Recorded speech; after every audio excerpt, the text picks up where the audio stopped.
ప్రభుత్వంలో అన్ని వర్గాలకు న్యాయం జరుగుతోందని ఎస్కోట ఎమ్మెల్యే కోళ్ల లలిత కుమారి స్పష్టం చేశారు. ఎస్కోట నియోజకవర్గంలో ఉన్న శిఖర గ్రామాలకు రోడ్లు నిర్మిస్తున్నామని చెప్పారు. నియోజకవర్గ వ్యాప్తంగా జల్ జీవన్ మిషన్ నిధులతో ఇంటింటికి నల్లా ఇచ్చి ప్రజల దాహర్తిని తీర్చామన్నారు. వైసీపీ పాలనలో రాష్ట్ర ప్రజలు అనేక ఇబ్బందులు ఎదుర్కొన్నారని, ప్రస్తుతం కూటమి పాలనలో రాష్ట్రం ప్రజలు ప్రశాంతంగా ఉన్నారని చెబుతోన్న ఎమ్మెల్యే లలిత కుమారితో మా ప్రతినిధి శివశంకర్ ఫేస్ టు ఫేస్.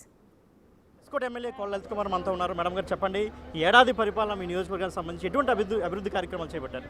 ఏదైతే ఆనాటి ప్రభుత్వం రాష్ట్రాన్ని చీకటమయంలో పూర్తిగా విడిచిపెడితే కూటమి ప్రభుత్వం ఏర్పడిన తర్వాత ఈ సంవత్సర కాలంలో గౌరవ రాష్ట్ర ముఖ్యమంత్రి వర్యులు చంద్రబాబు నాయుడు గారు, పవన్ కళ్యాణ్ గారు, అలాగే రాష్ట్ర మంత్రివర్గం సహకారంతో ఇవాళ నూతన అధ్యయనానికైతే నాంది పలికాం. మనం అందరం చూస్తున్నాం. ఒక పక్క అమరావతి పనులు ప్రారంభం, మోడీ గారి ఆశీర్వాదంతో కోట్లాది రూపాయలు గౌరవ చంద్రబాబు నాయుడు గారు తీసుకురావడం జరుగుతుంది. పత్రికలు, మీడియా ద్వారా రాష్ట్ర ప్రజలందరం కూడా మనం చూస్తున్నాం. ఇవి వాస్తవాలు. రాజధాని నిర్మాణానికి నిధులు, పోలవరానికి నిధులు, అలాగే జిల్లాల వారీగా మరి ఏదైతే ఉపాధి హామీ నిధులు కావచ్చు, ఇతర శాఖలకు సంబంధించిన నిధులు కావచ్చు, జేజేఎల్ ప్రాజెక్టులకు సంబంధించి ఇంటింటికి కొళాయిల కోసం కావచ్చు ఇవ్వడం జరుగుతూ ఉంది. సంవత్సర కాలంలో ఒక్క ఎస్కోట్ నియోజకవర్గమే చూస్తే ఇది ఈ కష్టకాలంలో కూడా ఒక పక్క సంక్షేమానికి ఇచ్చిన మాటకు సూపర్ 6లో పెన్షన్ 4,000 పెంచి ఎవరూ చేయలేని ఒక సాహసోపేతమైన పెన్షన్ పథకాన్ని పేదవాళ్ళకైతే 4,000, 6,000, 15,000 రూపాయలు అందించడం కూటమి ప్రభుత్వం యొక్క ఘనత అని మరి రాష్ట్ర ప్రజలంతా కూడా ఇప్పటికే చెప్తున్నారు. మాట ఇచ్చారంటే మాటకే ఆలస్యమైన కట్టుబడి కూటమి ప్రభుత్వం ముందుకెళ్తుందని చెప్పి ప్రజల్లో అయితే మంచి నమ్మకం, అభిప్రాయం అయితే కూటమి ప్రభుత్వమే ఉంది. ఇదైతే వాస్తవం. మేడం గారు, ప్రధానంగా గత ప్రభుత్వానికి ప్రస్తుత ప్రభుత్వానికి తేడా ఏంటంటే ఏం చెప్తారు? గత ప్రభుత్వంలో మాయమాటలు చెప్పారు, బట్టలు నొక్కారు, కాకి లెక్కలు చూపించారు. దానికి నిదర్శనం ఏదైతే పెన్షన్ 1,000 రూపాయలు పెంచి ఇస్తామన్నారో 5 ఏళ్ళు పట్టింది వాళ్ళ పెన్షన్ ఇవ్వడానికి.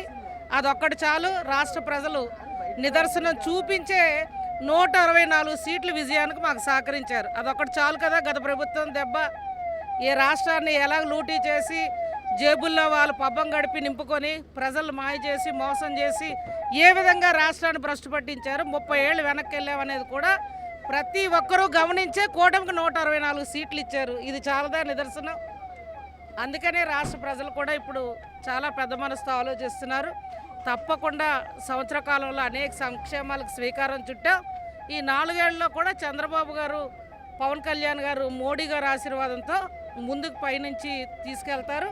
అభివృద్ధిలో మళ్ళా ఆంధ్రప్రదేశ్ ఏదైతే విజన్ 47 మన అందరి యొక్క కళ, ఆ కళల్లో మన ఆంధ్రప్రదేశ్ ముందుంటుంది అనేది మా నమ్మకం. ముఖ్యంగా ఎస్కోట గిరిజన గ్రామాలకు సంబంధించి రోడ్లకు సంబంధించి ఎటువంటి చర్యలు తీసుకుంటారు?